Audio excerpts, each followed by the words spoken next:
અતિવૃષ્ટિ કે જે 10 દિવસ ત્યાં વરસાદ પડે છે, ભયંકર વરસાદ, અને વરસાદની અંદર કે આપણા ઘરની અંદર પણ ગેસ પણ હરખો પૂરો ખડકતો નથી.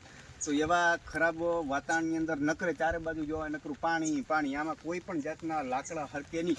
અને આ લોકો જે મજૂર વર્ગ છે, પરપ્રાંતીય મજૂર કે મહારાષ્ટ્રમાંથીના લોકો આવ્યા છે, કે કોઈ ભિક્ષાવૃત્તિ નહીં, પોતાનું મહેનતનું કરીને ખાવાવાળા આ લોકો જે છે.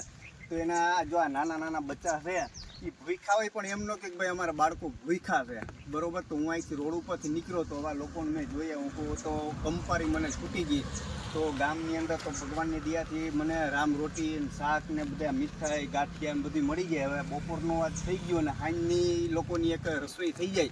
અને જ્યાં સુધી આવું વાતાવરણ ભયંકર રહે, વરસાદી વાતાવરણ, અને આ લોકોનો ચૂલો ન હળગે ત્યાં સુધી રોજ બપોરે આ ગામમાંથી મારી રામ રોટી માગીને હવે આ લોકોને હું ખવડાવી. અને બહુ મારી એક અહોભાગ્ય અને મારે એક નસીબ હારા કે આ મારો પ્રસાદ, આજ રામ રોટીનો પ્રસાદ આ નાના નાના બચ્ચા છે આ ખાય. અને તમે પણ એક આને હેલ્પ કરજો કે જેથી કરીને આ લોકોને થોડાક આવા ખરાબ સમયની અંદર પણ આજે 2 ટક રોટલો એને મળી જાય.